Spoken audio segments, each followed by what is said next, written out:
Welcome back to Bust Picks. I'm Dio. That is Don. How we doing? It is episode 58, and I lost a bet. I'm enjoying that.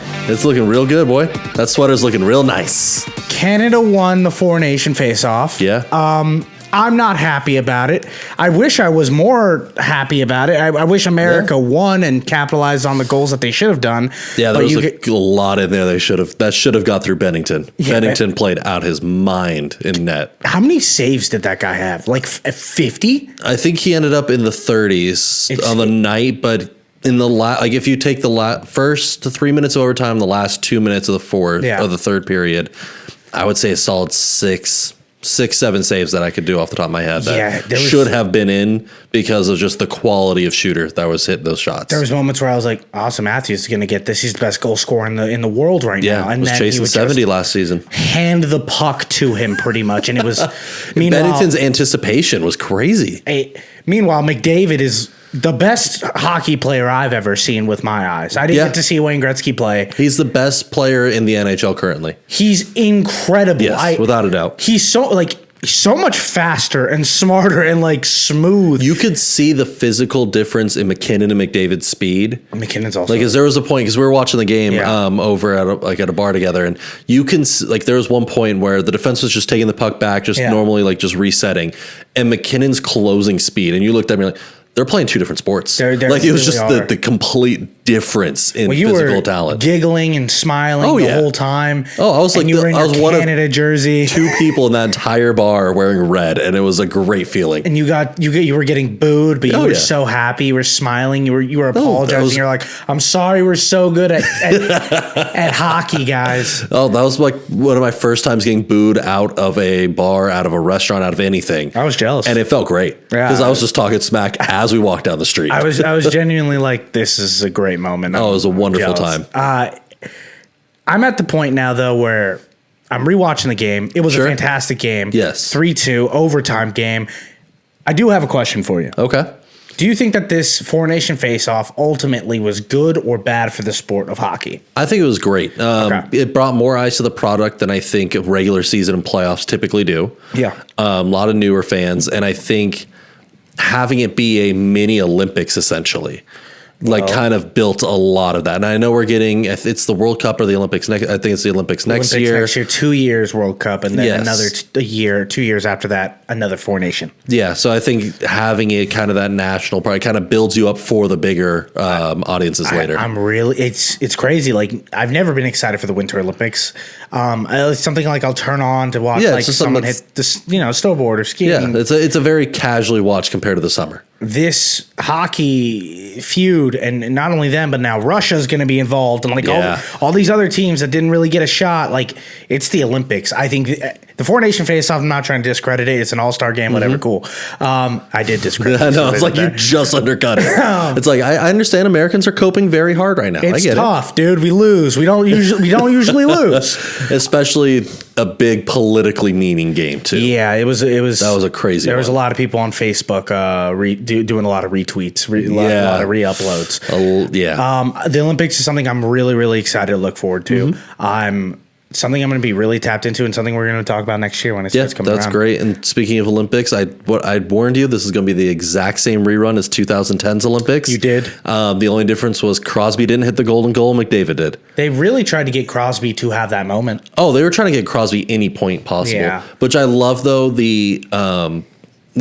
they had the game ended Thursday. They had 18 NHL games on Saturday, Sunday. They did not take any real break. And that's why I think as a product, they are better than the NBA right now. I love the NBA. I love basketball. You had 3 guys who played Thursday that missed the game. Out of the over 30 players who suited up, 3 guys missed Saturday, Sunday games. It was a really good product. It was a great product. Great games. There was 4 overtime games on Saturday. So weird one, only one Canadian scored. One Canadian player scored all weekend. Really? Yeah, in the NHL games, Sidney Crosby. Of course, he was saving it. He got his point back. Real games. Yeah, exactly. It is interesting because Ovechkin is now in a point right now where he's, I think, 18 goals, 23 currently, 23 goals away from being the most goals scored ever. It's a very achievable number right now. It is.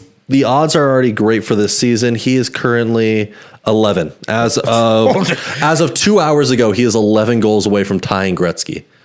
And me and you have talked about multiple times. Gretzky's like statistics are stats that might never be broken. Well, the idea that the goal scoring one was the most feasible. 893 or 896 goals in a career. Gretzky did it in almost similar games to Ovi. Where Gretzky's numbers become insane is he had over double the amount of assists as goals at the same time. So he wasn't just putting on the greatest goal scoring performance that Ovechkin has had to chase his entire career, but now double that number and put that to the assist category, and no one's even within 400. It's bananas.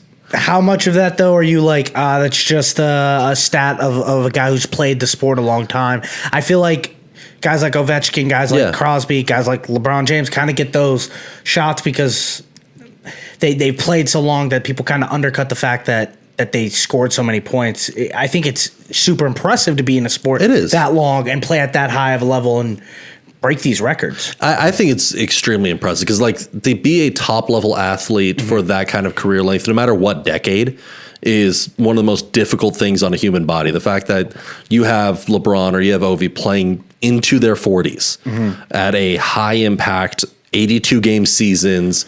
Like, the only one that I'm kind of like, yeah, that makes sense is baseball. Yeah. Because DH was kind of built in, like the DH role is kind of built into that. Like, you don't need to be the most athletic. You don't need to really go and be as physical any longer.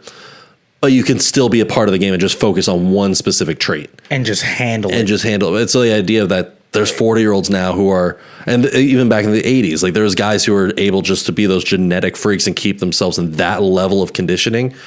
I think no matter what decade you're talking about is one of the most impressive human feats I think that can be done. The sport of hockey is in a great spot. Yeah. And I'm really excited to start going into our Stanley Cup coverage. Trade blocks coming next week. We have 24 games left currently. 25, 24, depending on which team, of course. But yeah, I'm very excited. Let's get into fact of the day, Don. Give me a fact of the day. Fact of the day. So MLB spring training has just started. We're talking seeing a lot of the pitchers reporting, a couple of the first few games. So I decided to go in the vein of that. And speaking of crazy, weird stats that players can put up, 2008, CC Sabathia. CC Sabathia, Hall of Famer, just got in this last year, so good, congrats to him. Led the AL and NL in shutouts in the same season. He got traded from Cleveland to the Brewers in the same season. This is what, 2009? 2008. Right before he joined the Yankees. Literally the season before he joins the Yankees. Okay. Plays 18 games for Cleveland, 17 games for Milwaukee, and puts in a combined 5 shutouts, which led the entire league. 3 on the Brewers to tie his teammate Ben Sheets for the most in the NL, and then puts up 2 in Cleveland before he left, which is a 3-way tie for the most shutouts in the AL. That's incredible. Yeah.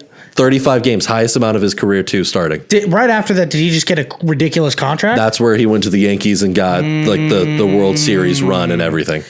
That's fantastic. Where CC made his name immediately. You found out a way to give yourself a Yankee stat. I did. I really did. You're the that worst. Was such a workaround to get there, but I love it. We're gonna talk about the Yankees in a little bit, buddy. Don't worry. I know. I have some words for them. First thing I want to talk about though is Mathew Stafford and the new rumors that are going on about Mathew Stafford's possible leaving of the Rams. So McVay did announce that the Rams organization is allowing him to talk to other teams to pursue trades. Yeah, it's been like a weird spot for the Rams. They're kind of they're clearly in a rebuild. They're saying Cooper Kupp, we're probably going to get rid of you.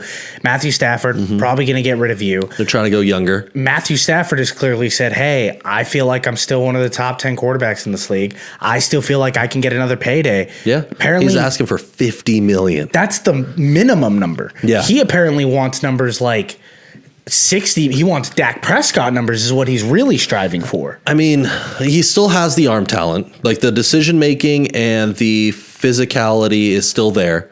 It's the mobility that's gone completely. It just feels like who is desperate enough to shoot their shot with a 36-year-old quarterback for the next 2 years. We kind of just got this script with Aaron Rodgers, didn't we? Well, like, isn't this something that we've already seen? Speaking of Rodgers, tied into this as well, because he's playing a role in the story. Segue. I nailed that. A great one. But he's tied in because of Stafford and Rodgers' history. Mm-hmm. Rodgers is reportedly saying if Stafford gets traded, he wants to go to the Rams and bring Davante Adams with him. Which is, I don't think the Rams would ever do. It'd be kind of awesome, though. Davante, and if they keep Cooper for another year and Puka, greatest three-headed receivers. I can't wait for all those guys to get like 6 targets a game because Aaron Rodgers is a bad quarterback. Yeah, he's bad at this point. Where do you want Aaron Rodgers to go? He's tied to a couple teams. Stafford or Rodgers? Or my bad, Stafford. Where do you want Mathew Stafford to go? Rodgers, retirement home. Rodgers, he can go to the Mandalay Bay with the boys and do his ayahuasca trips like he likes to do in the offseason. Yeah. Right now, I'm like, where does Mathew Stafford go? Because I still do believe he has 2 good years of football left in him. He does. So there's 4 teams he's tied to the most. The 4 teams, one of them, you got a little sweaty, right? You have to. Yes and no. Let's talk about each team. team. We'll talk about each one. The Giants were the team that popped off. I think that's a terrible idea. He will never go there. I know the Giants are very interested. The team is very interested in chasing him. Because they all want to keep their jobs. I don't think he's going to make the decision to go to that organization. There's no offensive line at the moment, and that's something the Rams had to build for Stafford. He has no mobility left. He still has a quick arm, but anything longer than a 3-second development, he's getting hit. What if they're like, we'll give you the $60 million a year, though? They kind of have money. Yeah, they have a couple fun weapons. Yeah, their defensive line's not terrible. I like Ryan Dabe. I don't hate the Giants. I think it's the worst option out of the ones. I think it's the worst option because they're not a win now team. They are clearly. Like if Stafford goes there, I want to see them draft a young quarterback to sit behind Stafford for a season, and I don't think Stafford wants to do that. I think he wants one big more payday. After these 2 years of contending, then I could see him taking more of a mentorship idea. But he's still, I'm here to start, I'm here to go win. What about the Tom Brady heavy, hungry Raiders right now, who are like clearly trying to do an identity change, clearly want to make a shift to relevant football now. They're not trying to build. They're like, we're getting Pete Carroll. We're going to go spend some money, and we want to go get a Mathew Stafford because they do feel like they're only that and a receiver away from being really good. I mean, they have talent. Max Crosby needs to stay. They need to lock down Crosby's contract first. Today came out, the GM during the combine was like, hey, it's our number 1 priority to go and make Max Crosby a Raider for life. Yeah, I mean, he should be. That team is going to be built around him for the next 10 years. It's just, if Max Crosby resets the defensive end market like we're expecting, there really isn't room for them to also get Stafford and a DK Metcalf or a Davante Adams again or another receiver. I think you get Davante on the cheap right now. I still think he's going to ask for like 17. He's going to ask, but what team is going to offer that to him? And he's going to just take the next highest offer at the beginning of the season. I think if Stafford goes there, it's because Brady reached out personally. Okay. I think Brady's going to have to go recruit. This is the team that when I saw Mathew Stafford had links to, I was like, I can't wait to see Don. Because it makes like there is the logic side of like I get like if Brady reaches out to you personally and you guys are both kind of like of that similar generation, it kind of brings you in, and it's like you saw Pete Carroll, the old grind set. Like I get that where the appeal is. I have the same issue with the Giants is you're just going to end up getting hurt, Stafford. Correct. Like you're going to end up in the dirt every other play. Which is why I want him to be a Steeler. Bad. I think the Steelers are the best. Steeler bad. If he leaves the Rams, Steelers are the best landing spot for him. You still have a defense. You have no ground game. Offensive line got better though, and they can attack that in the offseason. Yes, they can. They can, and they need to draft receivers, considering that they have nobody left in the tank at this point. Either they're trying to work on the George Pickens deal, but like Pickens wants out. Yeah, Pickens doesn't want to stay any longer. It's not pretty. I mean, maybe bringing in Stafford would help keep Pickens around, but where things stand right now, they have Cordero Patterson as like a wide receiver 1. Cordell Patterson's like 35 years old. Yeah, he's still a gifted athlete. He is not a top receiver at any point in his career.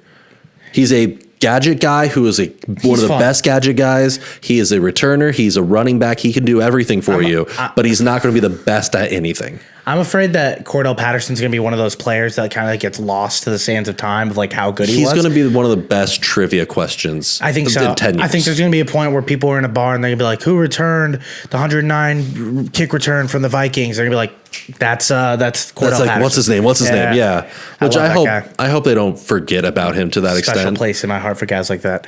And I think a weird landing place that hasn't been tied yet, but a team that I could see pursuing him is the Colts. Because the Colts are mean. No, that's not mean. You see what he did there? He was like he knew I was going to talk about the Steelers, so he's like, how do I get? I have something in the back pocket. The Colts GM Chris Ballard did come out today and said he's fully expecting quarterback competition at every level. Oh, yeah, without a doubt. So no matter what, it does feel like the Colts are going to be making a move for a quarterback. It does, and they still have a very competent O-line. Yeah. You still have Jonathan Taylor for another season or two, which is going to help the ground game, and you have young, deep threat talent, which Stafford likes. Yeah. The only thing missing is the defense. If you get Stafford, you could attack the defense of the draft, get some young guys, find some rotations. If the Colts are still convinced that they are in their window to win now, make some kind of playoff noise, it makes sense that they would pursue Stafford. You're right. And I'm not saying it's a good landing spot. I'm saying the Colts, I think, are talking themselves into it. No, you talked me into it right now. I just thought about it. I don't want to. I really do not want to. I do think the Colts for a year would be a playoff team. And they like going after veteran QBs, though. Yeah. They did that with Stafford, or they did that with Matt Ryan. They did it with Phillip Rivers. They did it with Carson Wentz. They're going to do it with Matthew Stafford. It feels like Aaron they will. Rodgers. I know they're going to go after one of those two guys because they want to. And they have the cap room. We have a lot of cap room, and then the cap's going up, so it's a good spot. Yeah. It's just, man, that's giving up on Anthony Richardson really fast. I think that's bad 3 years. This is year. This was the second year. It'd be year 3. I think. I mean, well, you're counting because of all the injuries, though, which is very worrisome. Still in his rookie year. Oh my goodness, he has yet to play 17 games. I think it's 15, but yeah, we're there. Oh goodness. There's one team I want to talk about. Sure. That he has not been tied to. A little bit of kind of like what you said with the Colts. Yeah. I have the Titans. I think him on the Titans would be a really good fit. Hear me out. Okay. They're not as bad as the number one pick says they are. Their defense was top 10 in the league for a good stretch of the season. They still have talent there. Pollard is still good in the backfield. They have 2 good running backs. They have 2 good running backs. Tajay Spears isn't bad. I don't like the 1A, 1B situation they're running. It needs to be Pollard A. I agree. And then a clear number 2. If you break it up that way, this offense gets a lot better. They got way too cute. But I get why. They had no one to throw the ball. They had no receiver depth. So then go get some receivers. You have Calvin Ridley's on contract. You go get a couple other guys. You have the number 1 pick in the draft. You're not giving up the number 1 pick for Mathew Stafford. There's, I think, 12 or 13 top receiver, like number 1, number 2 ranked receivers out in free agency right now. You can go make noise. That's what I'm saying. I think him on the Titans, even though I hate the Titans, it just, when I was looking at these teams and looking at the cap fits, Matthew Stafford feels like a natural fit in Tennessee. He'd get paid. Yeah. It's a city that is up and coming in Nashville. It's a huge city, as it's always been like it, but it's gotten a lot more relevant in the past few years. Another weird link is the Jaguars. Trevor Lawrence is. Because Trevor Lawrence is thinking about leaving, and the new head coach they brought in was either like a friend of a roommate of Stafford's back in college, or they have some kind of weird college connection. That same thing with the Giants. The Giants hired Stafford's brother. Yeah, which is like a few teams are kind of taking that outside, like get a family connection out of like an official affiliate connection, which is interesting. I mean, it's a good idea. It works. If you could do anything to convince a guy, go get it. We're going to get into a little bit more of the NFL. It's the NFL Combine this weekend. Yeah. The NFL Combine is one of my favorite things to watch, but I completely understand where most of the world is like, why are we watching this? I get it from I love watching the highlights afterwards. There's specific players I like to follow to see their instances. Rarely do I ever watch it live. I'm not a live watcher anymore because, it's during the day. Like 4 hours, like for 2-3 days. Yeah, and a lot of it's just like the same repetitious, Like players. I don't need to see a D lineman bench. Like that's not going to tell me anything new. Like if you break a record, great. If you're putting up 15 reps and everyone else put up 14, that's not really telling me anything different about you. 100%. If you run a 4.240, I'm like, that's always awesome to watch. Yeah. But like I don't really care about watching this guy's cone drill. Like I don't need to watch his long jump. Like it's not something for me. The one thing I'm hoping they integrate, they did it for the D linemen last year and they do it for the 40 is the overlay cameras. Yeah. Where they bring in like wherever the benchmark player they decide to use, whatever has the biggest name. He's like Joey Bosa because he's like the big defensive end. Exactly. Yeah. And they overlay his combine drills along with them. And I think they need to expand it this year because that is such a cool thing for D linemen. I want to see it for the receiver gauntlets. I want to see it for the running back gauntlets. I would love to see more athlete because you get to see the acceleration. And especially for a D line or for a running back, it's like, yeah, their top speed once they're moving could be similar. What's the first 3 steps? I think that tells me a lot more about a player than their top speed. 100%. The get off of a defensive end, I don't care how much he can run 40 yards. That first 7 steps, that's what plays the biggest difference. Even the W drill they do with the cones for DBs. Like I want to see how like their footwork is. Yeah, like flip the hips. Like they could end up in the same spot, but having that overlay, I think, would get the casual fan noticing those nuances more that the scouts just see naturally. How do you think the public views the combine at this point? Because it feels like players are no longer, like quarterbacks aren't throwing. No. The top 2 quarterbacks in this draft are Cam Ward and Shedeur Sanders, both guys who probably wouldn't be these. No, it's a very shallow QB. Yeah. These guys would be like round 2, maybe end of round 1. 10 years ago, it feels like these guys would have to throw at the combine just to get the ability to staple themselves as like, hey, we are top 10 picks. Now it just feels like these players who are automatically going to be in this top 15 bubble go to the combine, just do their interviews, which is very important. Yeah, the interviews, see the football IQ, see the personality. But I do want to go there, and I do want to watch Shedeur Sanders throw. He should these players should throw. There's nothing that's holding them back. I think it's a risk of like when you know you have top 15, when you know you're a top 15 guy walking into the NFL draft, the only thing that can do is hurt you. I know. Because you're not moving up. Like if you're Shedeur Sanders and you're right now being projected as like the 6th to 8th pick. Yeah.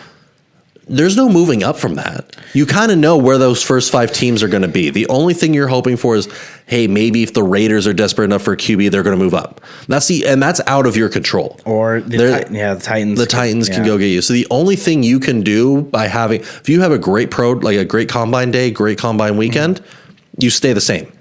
You have a bad combine weekend, you're dropping back spots. That's going to cost you direct cash on your signing bonus, let alone what team's going to go get you. 100%. And like the difference between being the 5th pick and the 8th pick is, I think that's like $5 million. It's ridiculous. And so it's too much of a risk for these guys. Yeah. And I think we're getting to the point where I don't want to get to a point where it's only the B sides playing, like, yes, they're very good players and yes, they could be impactful, but I still think the combine's very important. Oh, it is. Like I want to see, if you're not throwing, you still need to do all the physical stuff. Yeah. 100%. Like I still want to see the bench. I want to see the long jump. You need to be doing all of that no matter what. I did think of a silly idea. I think one player should be selected to wear a hidden mic on them at all times throughout the entire combine.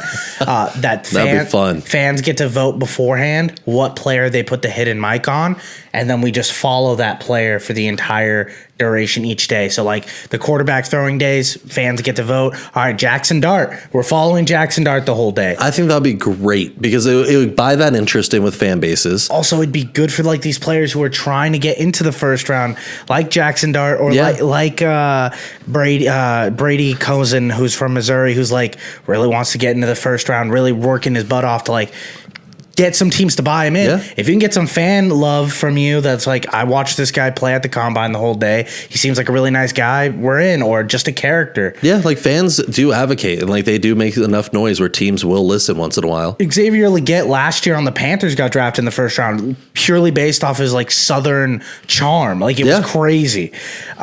Anyway, let's get into some athletes that are kind of keeping our eyes on during this combine. Okay. There's a couple. It's easier to scout the offensive players. Typically.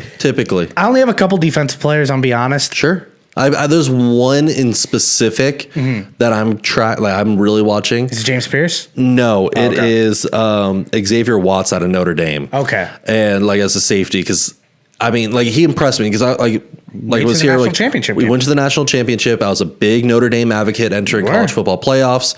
And nailed that, by the way. I know that was my craziest pick. That was a crazy pick for me. But seeing his closing speed, seeing a 6 foot, 203 pound safety. Yeah. Go and be the Kyle Hamilton and go lay out running backs, not be afraid to go run in there, but also be able to get back and chase sideline to sideline with his speed. That's a freak athlete. It reminded me very much like Ed Reed-esque. Like, I don't want to make the comparison. I don't know if the talent is there. That was a crazy name to throw out first. But I'm saying in terms of, he had the Polamalu downhill speed. He had the Reed where he's able to get to a sideline and kind of bait a lot of more raw quarterbacks in college. James kind of flex safeties who can play in the nickel, who can come down and be a weak side backer, who can also play he's a center fielder. Like, I don't like the idea of strong free safety as much anymore. Like, there's some guys that are just they play back and it's a blanket coverage. Gotcha. Like, they're like the middle of the field, that's their zone. Watch out. I like that. I mean, those safeties need to be played in more techs. Nowadays everything's like a too high safety look, and those guys don't really get the shells that they used to get. They don't. And I feel like he could erase half the field. He needs to work on his tackling. Yeah. Like his arm tackles, unless he can lay a big hit, he does struggle wrapping guys up once in a while. That's something that can be taught. Yeah. That is not a deficiency. Like, the athleticism is there and the mind is there. You can teach technique.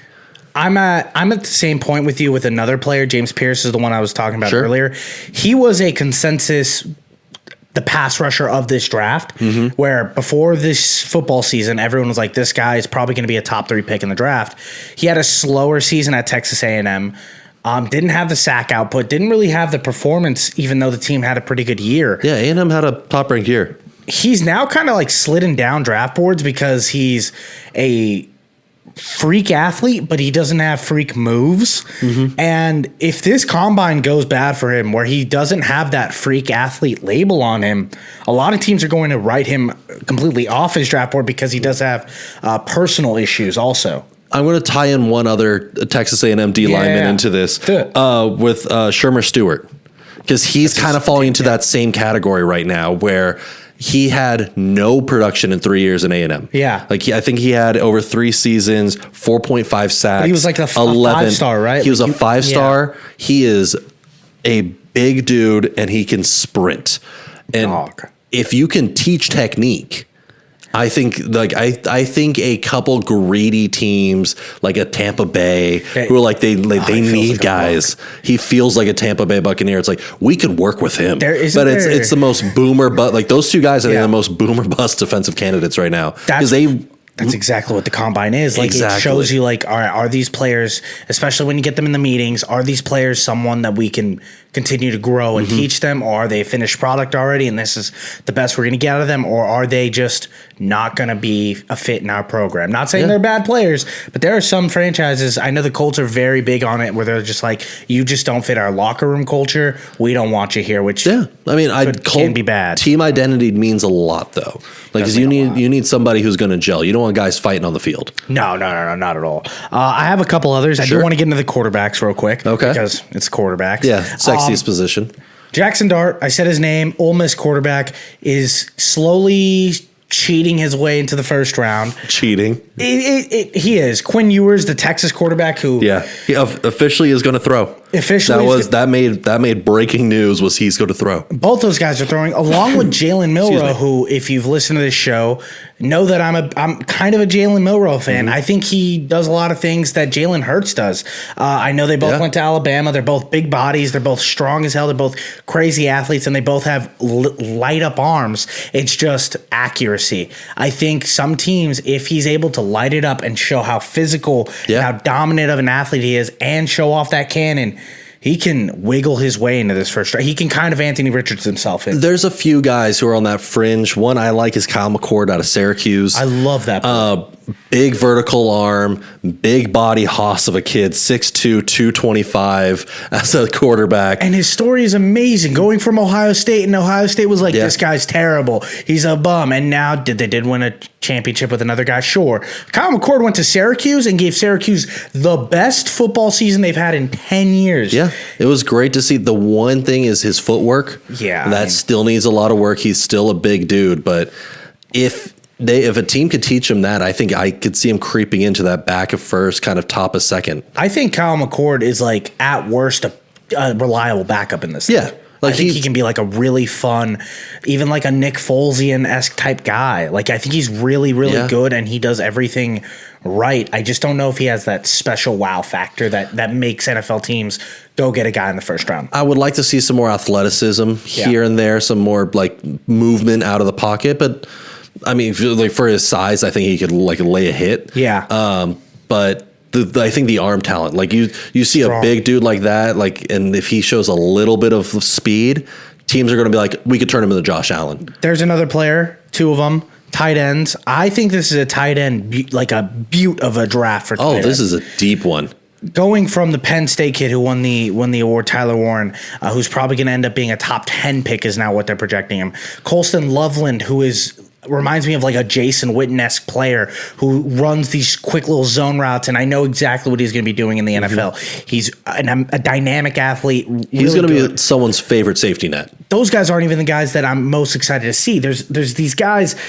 His name's Harold Finham. He's from Bowling Green. He had 117 catches, over 1,500 yards. Now, I get what you're saying, Dio. No one watches the MAC.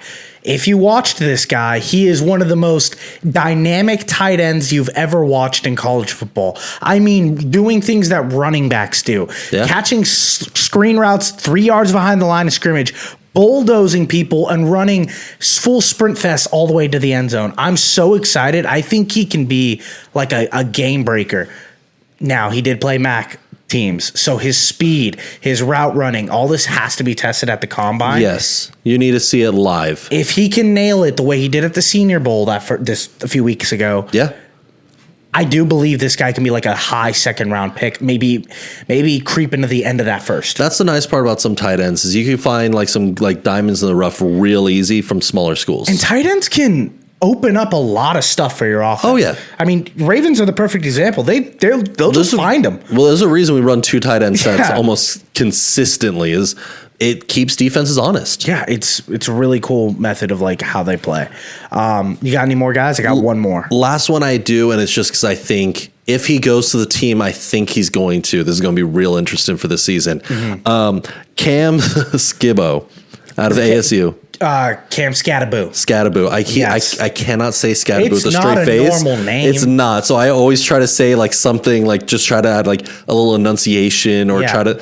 I know. Yeah. Cam Scattaboo. I cannot say that with a straight face. Tough. It's tough. That's like I think announcers are going to have fun with that one. I mean, he has that Derrick Henry, Brian Robinson power back Big build, boy. like that Small, 80s like styles, like smash mouth. Yeah. If he goes to the Raiders or to the Chargers, I think he becomes team identity. I think he can be a franchise guy in the right situation. I think this is a guy who can. He reminds me of that old school workhorse. I think, in like Pete Carroll's offense or Jim Harbaugh's offense, I think you drafted him perfectly to the right teams. Yeah. I think those two teams would be like, we're going to give this guy 230 carries his rookie year. And we're going to watch this guy go for 1,000. And as long as this guy stays healthy and can be as dynamic as he was in college, we have a star. And one thing I think that's being overlooked because of his size, because he's compacted in with so much muscle. Like 5'8". Like he's like he's Doug Peterson-esque, like muscle hamster. Yeah. Is he has hands. If you look at him in space, he can catch. He is not going to make the contested catch, but there was a few times where they've dumped it off to him and he suddenly got 10 yards down the field and you're like, I didn't know he could move like that. Yeah, he's an athlete. Yeah, special. There's a lot of built for the modern NFL. There's a lot of special running backs in this class. We'll get into it later during our draft coverage down the line. Amarion Hampton, you're talking about guys all over this draft board that are just ridiculous athletes. I think this is going to go back to being one of the best running back drafts we've seen in a very long time. I do want to talk about one corner though. Sure. Will Johnson from Michigan needs to be put on everyone's board. He's the best corner in this draft. Stop talking about Hunter. I know he won the Heisman. He's a very good athlete. Will Johnson is going to go out there. He's going to put on a performance. He's going to run a sub 4.3. He's going to fly on all the T drills. He's going to fly and hit the markers. I have the lateral jump and the long jump. He's going to do everything you want from him. He should be the number one corner off this board. If he gets past the Colts, I will cry. I think the issue with Hunter is he's not the best corner. I don't think any scout, any person who's watched the game, pretty darn good. He's great. He is a great corner. He's a solid receiver. He is not the best at either position, but it's the idea of the flexibility and the athleticism to mold him. But is that worth the first overall pick? Is that worth the top 5 pick? I think be like, maybe we can have a wide receiver 2 or a cornerback 2. Is that worth? I think if you have a team that can develop, it's worth it 100%. If you put him on, I hate to say this, but you put him in Andy Reid style offense, he's going to be a threat to anybody. Yeah, I think in Kansas City he'd be dangerous. Kansas City he'd be dangerous. I'm trying to think, like, even I think a team that Gerard Mayo could probably get something. Oh, I mean, Mayo's out, but like the old school Patriot regime, Mike Vrabel can get something out of this kid. I think it's system dependent, more than just a flat out number one. Because I don't think like Tennessee should not touch him. They will not develop him properly. He's going to be a bust. They need to go the more traditional route. You need to have a team that's already set in stone that has the flexibility to build around him. The 49ers are a dangerous one because they have the higher draft pick than a lot of these top teams. That's a great and I think he would be a dynamic threat with them moving on from Debo in the next year or two. And Robert Salah coming back. Exactly. That would be very fun of having him kind of flex around and play on both sides once in a while. That'd be so annoying because it'd be frustrating. They'd put him in the wide receiver 3 sets behind Juwan Jennings. He'd be a guy who gets like 70 catches, which is like that's a good number 3, but it's going to be nothing but gimmicky kind of. Watch Kittle, McCaffrey move this side, and suddenly you got a flyer coming out the back end. And he's playing nickel corner on the other side of the ball. That's a great landing spot for him, Don. Let's get into Bust of the Week. Bust of the Week brought to you this week by Donovan's Basement. Again, shout out to Donovan's Basement. They're putting money into this show I did not realize that we had. It's crazy. They're actually giving us a cereal deal this week. Yeah, it's called Donos. They're really cool. They're all Canadian flavor. Everything maple syrup bites. They're delicious. Okay. Little mushrooms in there too. It's fantastic. Oh my goodness. My bust of the week is Travis Kelce and the entire Chiefs kind of GM process that they're doing. Mm-hmm. Every GM had a meeting today, gave like a 10-minute meeting about what direction and what direction, to the fans. What they're trying to do this offseason. And it's clear that the Chiefs said they're kind of just going to run it back. And from one point, it's like, hey, they just made the Super Bowl, sure. Maybe they should just run it right back. They just made 3 straight. From another standpoint, and the one that we are at, this team has so many severe issues, and the fact that you played the Vikings style of when Kirk Cousins made their playoff run, is this team real in any sense of how many games did they win by 1 score? And by fluky circumstances, they eventually got them there. I'm not at like fluky, but I do think Travis Kelce should be gone. I think takes up 7% of the cap space, and a team that needs to figure out how are we going to get more dynamic players around Patrick Mahomes. I think from his performance in the Super Bowl alone, because you can count how many plays that he checked out completely. Yeah, for that alone, I don't know why you would bring him back. I understand the Chiefs don't have too much of an option other than trading him due to his contract right now. I don't know how he has the motivation to come back. Yeah, it seems like he's all over. It feels like he's going to be on 17 more TV shows this year. Yeah. It feels like he's going to be on like SNL and in Maui and doing all this stuff. Go get your bag. I'm not going to disrespect that. Like if you have the money-making opportunity, athletes, like a majority of athletes only have a small window to go make their money. For sure. I'm not saying that. I'm saying more of like you're going to be more distracted It than doesn't ever. feel like you love the game like you used to. And I'm not trying to criticize how much he loves the game, but it part of me is like the effort is there to the dedication when you have so much other elements in your life now. Especially, and that dedication could be holding back maybe a dynasty. Like, I know they're already in one, but like it can continue maybe if they can save that money and go get an offensive lineman that could protect him from that treacherous defensive line. Like, I think another thing is you're holding back Noah Gray, whose contract ends the same year Kelce does. Noah Gray is Gray was handpicked by Kelce and Reed to replace Kelce when Kelce retired. You know how many times people handpick their players? And I know. I know it doesn't always happen. Right through. But he has more speed at this point in his career. He's a more dynamic receiver than Kelce is right now, just on a physicality standpoint. You're holding him back. Who's your bust of the week? Mine. So we're going to go into like sports entertainment, something that we don't really get into. Yeah, is Logan Paul in the WWE. That's not sports. Because we have the Elimination Chamber pay-per-view coming up this weekend. This is going to be John Cena's last one, and a big build-up right now is Logan Paul is being framed as being one of these top guys. He's going to be in the main event. He's going to be one of these top 5 Elimination Chamber guys. And what's coming out, it's unnamed sources because it's locker room talk, it is rumors, but is that he's using his sponsorship deal and he's using his financial influence to push himself to being a top guy, but at the same time not having the same target on his back. Yeah, he kind of wants the easy road. He wants the easy road. Yeah. That is something that the WWE has done. And it's like the fan base they're at all-time high viewership in the last 30 years right now. They are exploding with top talent right at the moment. Like this is a renaissance of the entire industry. And a big reason of that is since Triple H took over after McMahon's scandal a couple years ago, 2-3 years ago, they have allowed the wrestlers to blur the lines more than ever between what is real and what is the storyline. You've seen that with Drew McIntyre. You've seen that with Dominic Mysterio, Kevin Owens, where they are bringing in real life stuff from their lives and real life things from the guys they're feuding with and blending that into the story. See, McIntyre went on an entire tirade about CM Punk leaving the WWE and purposely crashing the stock as much as he could on his way out. Yeah. Which is something you would never hear before. You've heard guys talk about their drug issues and how they've come back.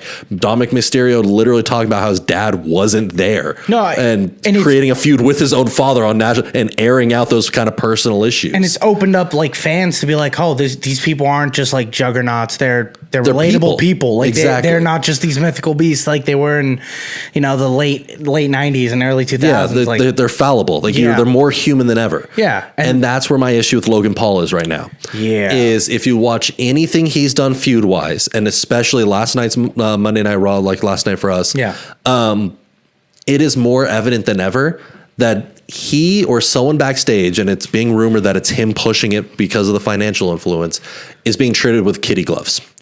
He had a promo segment with CM Punk, and you can visibly see CM Punk having to bite his tongue from saying certain things. There are certain key words that he would start saying, stop, and then rephrase things to avoid bringing up all of Paul's history. And there's a lot to take shots on. Whether it's his personal life, his political issues, there's a lot of things you can go take shots on.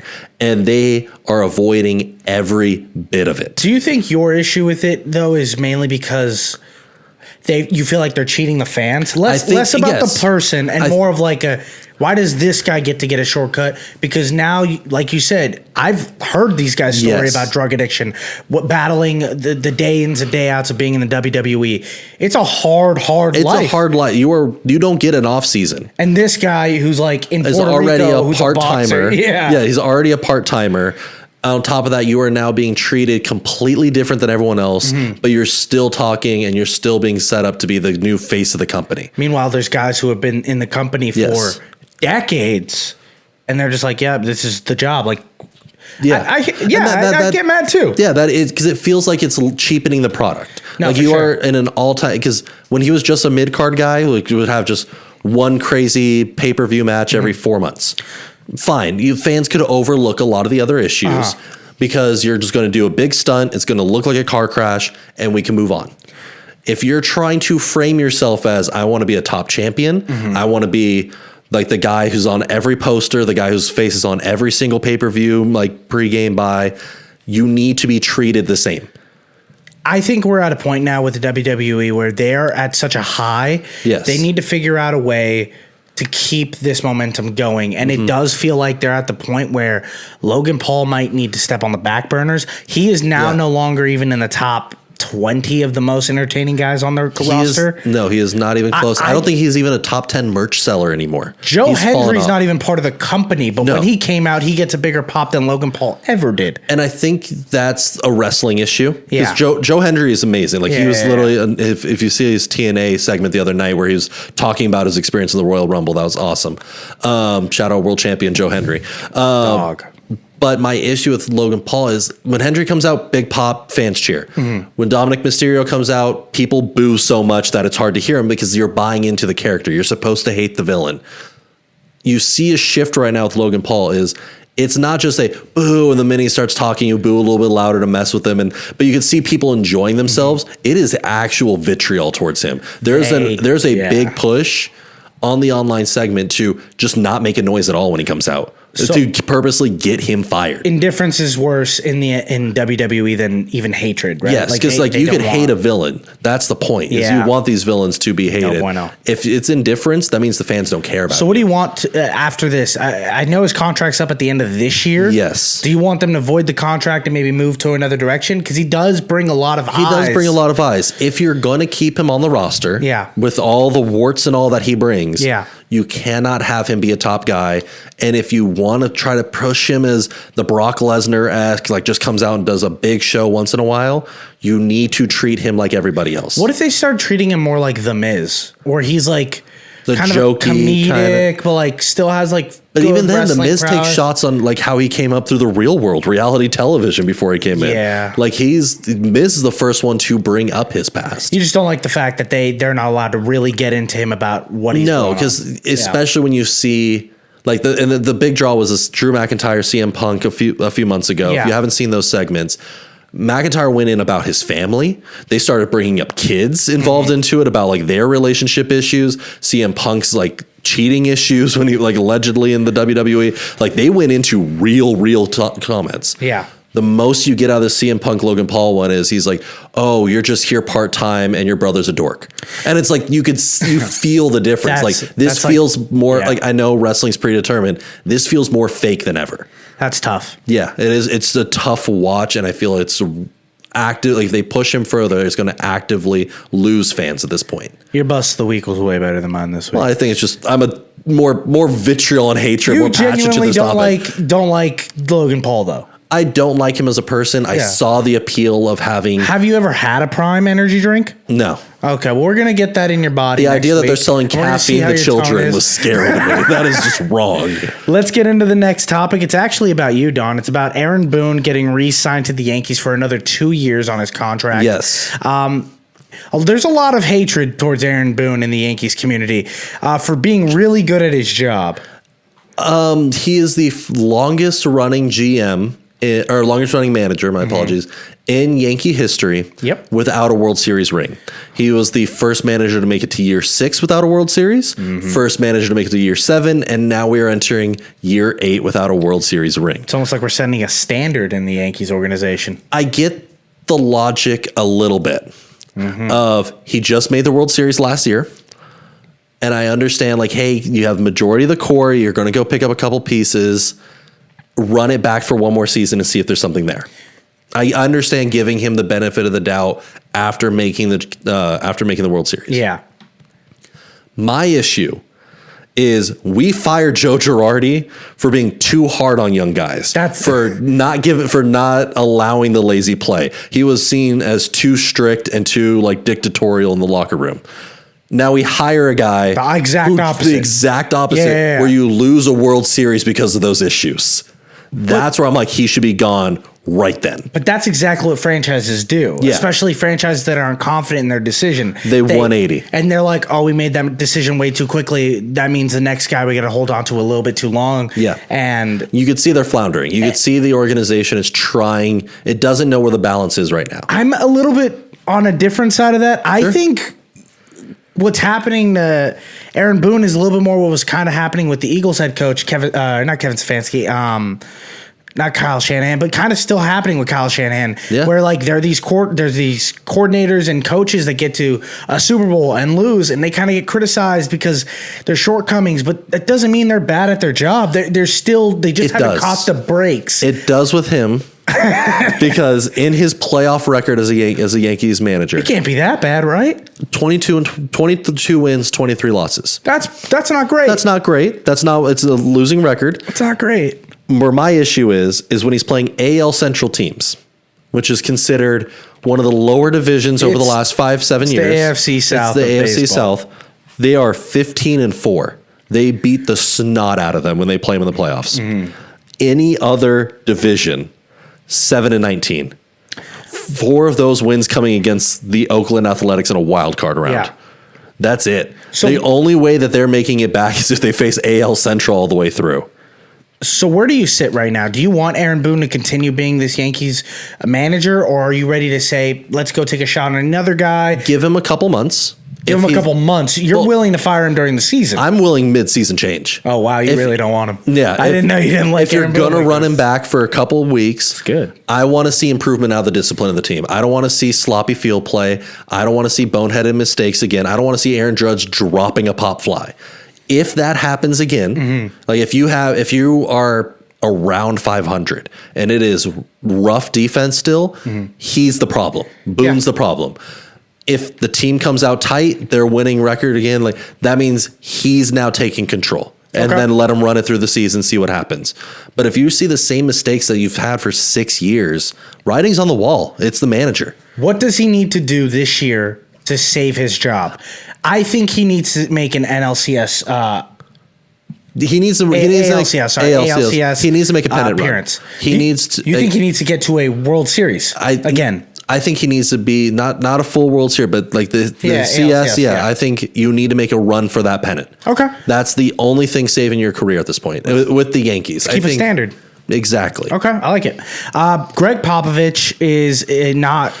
Greg Popovich had a story this week. Prayers to that no man. longer coaching for the rest of this season.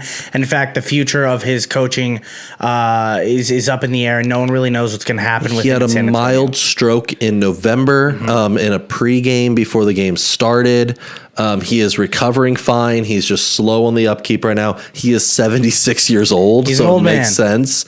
Still one of the most intense bench bosses there is, without a doubt. Let's talk about Popovich right now. Greg Popovich is not just one of the best. He is the all-time winningest coach in NBA history right now. I was going to put him on an even higher pedestal. Oh, yeah. I think he is Bill Belichick. I think he is Lombardi. I think he is John Wooden. He is, in my eyes, a Mount Rushmore legendary coach, period. I think he's top 3 the sport has ever had. Okay. I think that could be very easily argued. Because there are a lot of people out there that criticize Greg Popovich's coaching ability because he has somehow figured out a way to always get these European or these Virgin Islands like Tim Duncan guys who don't exactly like. I think that people put it more on the scouting and like the organization department and over his coaching ability. I kind of disagree. I think he's one of the best play drawers. I think he's really good at getting the guys to love him. I think the issue is he never has had the flashy player. Yeah, they're San Antonio, though. Exactly. Well, I mean, the idea that one of their most historic players ever is nicknamed the Big Fundamental. Yeah. Like his teams are, when they have a winning team, borderline bulletproof. You cannot find a strong weakness in a roster. I mean, the 2013 Kawhi teams. I mean, even now, like he was getting Victor Wembanyama to be a legit defensive player of the year candidate in his second year. Yeah. I mean, and I think I don't want Pop on the bench anymore. I think he needs to step back from coaching. 76. Just for 76 is a long season, a lot of travel. You've already had one mild stroke. Time to hang it up. But he is also the president of basketball operations. Yeah. This man can see the future for this team. He is building, like we talked about with Wemby, he went and got De'Aaron Fox. He is building a roster right now that can make some noise in the next couple of years. I thought he was going to eventually do kind of what Jerry West did with like the Lakers or like with Golden State and the Clippers, where he was like, hey, I'm ready to take a step back from coaching, and I'm ready to be a general manager, and I'm ready to work on this organization from a different standpoint, but still be very valuable because he has so much basketball knowledge. Yeah. That like, hey, I can help build these organizations. And Jerry West built this Golden State Warriors team. Jerry West helped bring in a new era of this lob ball for the Clippers. Like that, he did do those things. He got Chris Paul and he got Kawhi Leonard to LA, and those things weren't successes, but they were successes to get them in the Clipper building. I think Greg Popovich is too much of an addict for basketball. Yeah, it's not a job to him. It's a physical need for that man. It is. And that's why I'm like, I don't think that we're going to see him get off coaching until he physically cannot do it. But I would love to see him step back, run the president operator. You could travel with the team still. Just don't blow a blood vessel on the sideline. It's a lot of travel. It's a lot of travel, but I think that's that's all he wants in life. Yeah. But I think that being a front office is going to be the best bet for him and for the Spurs. Because like no one else in that organization has the knowledge that he does. The Spurs. He is the Spurs. He is a scouting department. He has been the coach. He is the entire free agency. He's the GM. Like he runs every role. He's like he's Lombardi. He's like Mike Ditka. He is like a spiritual figure of a franchise. Exactly. That's the best thing you could ever become when like as a coach. It's fantastic. I do have one guy that I think should take his job. Sure. And as a guy who's already kind of coaching on the team, it's Tim Duncan. It's a big fundamental.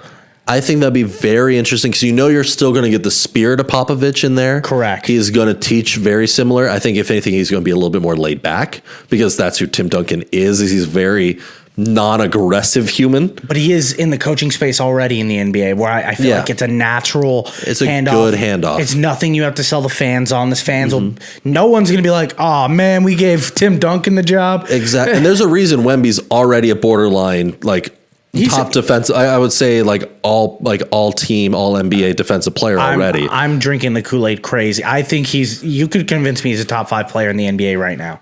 I don't know. Top 5. I think top 5 defensive player.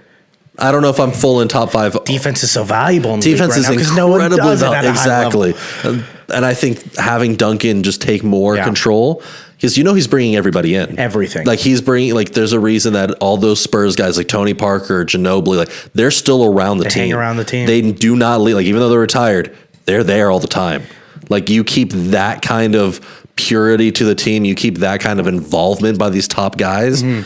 It's easier for recruiting, it's easier for training, and you get a lot of these younger dudes that develop faster. And more than that, it's easier for fans. They can buy in.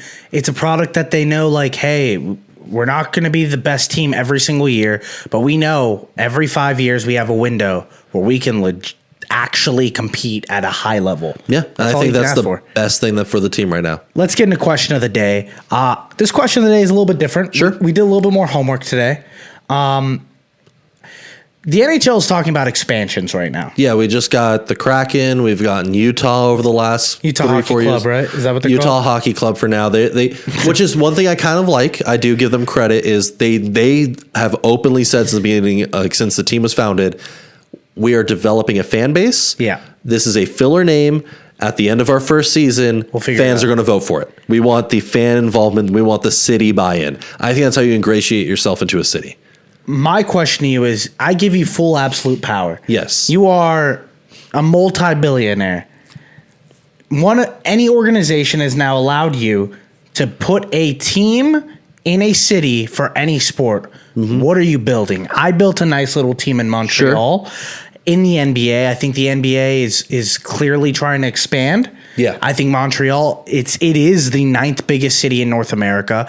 It's got a massive population. They're asking for more sports. It's a French Providence too, so you can kind of get those French players that are popping up. Guess who America played in the Olympics in the finals? Yeah. France. They are churning out high-level basketball Different players. kind of French, but I get you, but it's enough for the casual tie-in, yeah. But it is in other... It doesn't have the States feel because it's not the States, and it's different than Toronto because Toronto's it's still got an American feel. It's still got a westernized feel. Yeah. While Montreal is a big city, but it does feel like an otherworldly place. It doesn't feel like the average American could picture the city immediately. I think they've already shown that they can sustain fans. They have the Canadians that play in the Ball Center. Yeah. They had the Expos for a long time, and it wasn't the city who wanted to give them up. It was the ownership that wanted to move. They consistently sell out their CFL games. Yes. I came up with a team name. Okay. I put the Voyagers because it harkens back to what they did in that area. Yeah. Exploration shows that they are driven. They're a new type of basketball team. I would love to see Canada or maybe even another continent or country get another team in the NBA because I think the NBA's next big step above the NFL is let's go make this thing global. Because basketball is already global. You're not going to step on too many toes integrating. If they start doing exhibition games more with the Euro leagues and that kind of thing, I think the first NBA city that needs it, if they do expand, is Seattle. Like that has been a diehard. But Don, what about Vegas? Vegas is going to be the sexy money, without a doubt. Seattle is a basketball city still. Like the fact that they travel to go see Thunder games is crazy. That it's like, and they show up in Supersonics gear because they just want that team back so much. You already have a legacy with Sean Kemp history and memorabilia there. It's an easy tie-in, easy plug. Those fans have also shown with the support of Seattle Seahawks, they will love their team. Oh, to death. Also, they are diehard fans. We've seen teams get resurrected before. I mean, the Browns did. The Browns guy came back. We've had the Astros came back in the 70s. Yeah. So it's a different vibe for teams to come back. And I think they get loved. They get embraced. Mm-hmm. The Rams came back and they were embraced. It's the nostalgia immediately. Could you imagine if the Raiders came back to LA, though?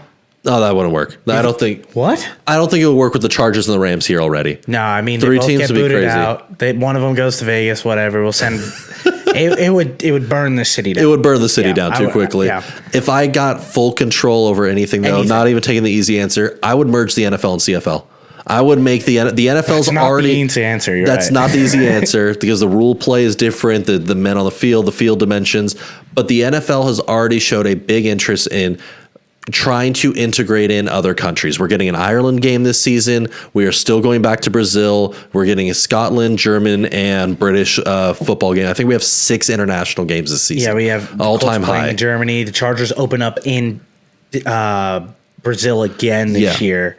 So I think if you're wanting to kind of get involved with the global outreach, go to the easy countries. Like Mexico would be an easy one to get involved in. Mexico City is going to be a huge market.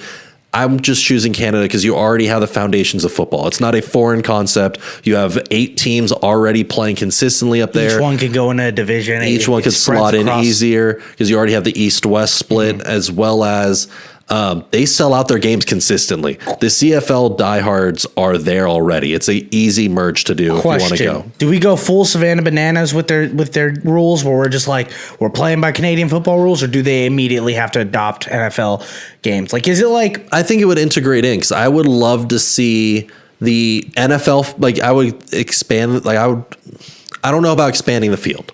Yeah. Because it's already like kind of set, like you're going to have to change stadiums at that point. Yeah. I don't think we're going to do that. It's easier to shrink a field than it is to grow a field. Correct. But I think the idea of the pre-snap movement, I think the idea of you could have a guy line up 7 yards back and sprint to the line of scrimmage at full speed before, and as long as you snap the ball before it crosses, we're already seeing elements of that pre-snap movement. It wouldn't be too crazy of a concept with the motion. So I think we could integrate elements of that. I'm thinking more of like if they punt it and it lands in the end zone, you get an extra point because that's a Canadian football rule. That is a Canadian football rule. Or like the goalpost is in the middle of the end zone still. That needs to get out. That one scares me. I understand why like the Canadian Football League keeps it. It's a bigger field. Yeah. So it's less odds to hit it. If we're keeping the same field size, that needs to get out. But I think there's certain elements, like if you punt a ball and it lands like first hop in the end zone, like if it just lands dead on, having a point for that would be fun. Like it's not going to affect the outcome of a game. We're getting an average of 8.5 punts per game right now. It would decimate spreads. It would kill. It would decimate my bets. It would change how sports betting works without a doubt. I'd be so upset if like it'd be 1.5 spreads instead of half point spreads. Could you imagine? You're like, dude, I was playing in fantasy football and my kicker got an extra 3 points because he punted it in the end zone. I'd be furious. But I think you could bring in some fun concepts like that to evolve the game. That already kind of like we're already trying to change kicker and kickoff rules and punting rules. That has already been done. Yeah, they've already done it. It's not even set in stone in my mind because they're still trying to experiment and fix that because they're wanting the team buy-in. You could add more creativity this way and still keep a loyal fan base that's already well established. Let's get into pick of the week and then we'll end the show.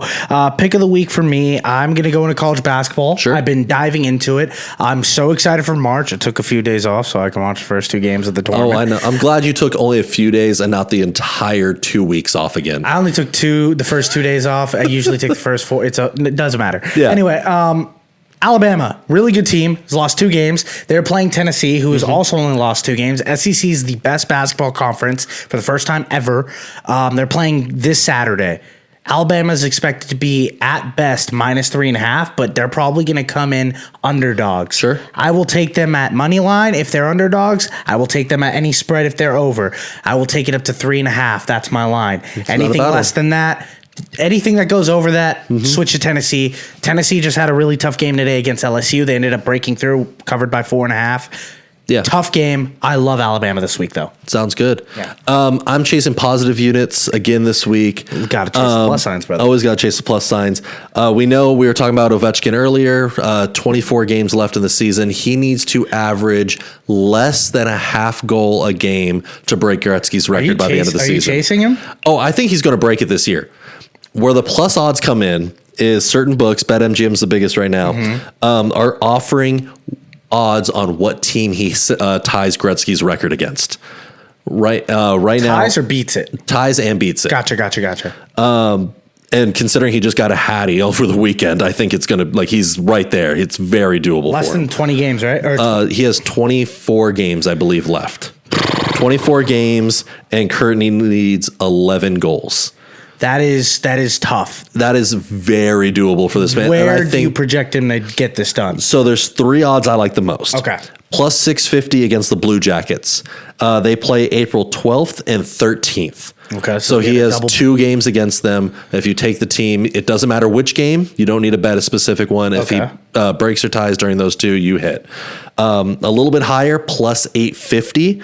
Is he's playing against the Carolina Hurricanes twice. They're good, though. The Hurricanes aren't bad. Their goalkeeping needs a little bit of work. They have offense, so that's going to encourage scoring. Yeah. Their defensive side needs work. Okay. They play on April 2nd and April 10th. If you think he's going to be able to accelerate the scoring a little bit, get ahead of schedule, I think 850 is a great odds to put a unit on. And then I'm chasing a big swing. I think his second to last game of the season, they're playing Chicago Blackhawks.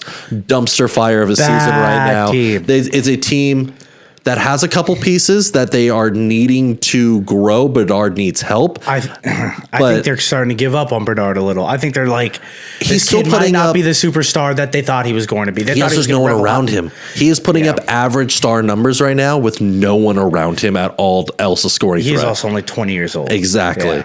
Yeah. They are plus 1,200 odds for Ovi to hit there. Guess what, buddy? That's the one. I think that's going to be a big one. Teams have consistently put up 4+ goals on him. If it's the end of the regular season and he needs 1 or 2 more, I don't think that Washington plays normal hockey anymore. They're going to put Ovi on his spot. They're going to put him on the dot. And they're just going to feed him every single puck until he gets Gretzky's record. We saw it last season with the Toronto, with Matthews chasing 70. Yeah. The last 2 games, they did nothing but feed Matthews the puck to try to get him to 70. They did it with Mitch when he was trying to chase 100. It's something that teams do. If you're already locked in for playoffs, chase the record. We'll design an entire game plan around it. End of the season, if he doesn't get it with the earlier teams, I think that's pretty sexy. I think it's a good pick. All those are plus odds too. If you just the worst is plus 650. Even if it's like $5 here, $5 here, $5 here, that's $20. That can nice all pay out. Yeah. I like it. Thank you guys so much for listening to another episode of Bust Picks. If you guys want to go check out our Instagram, TikTok, all that fun stuff, Don's Basement also has a running website now too, where you can buy your own pizza made from Donovan's Oven. My name is Dio. That is Don. And remember, pray for the parlay.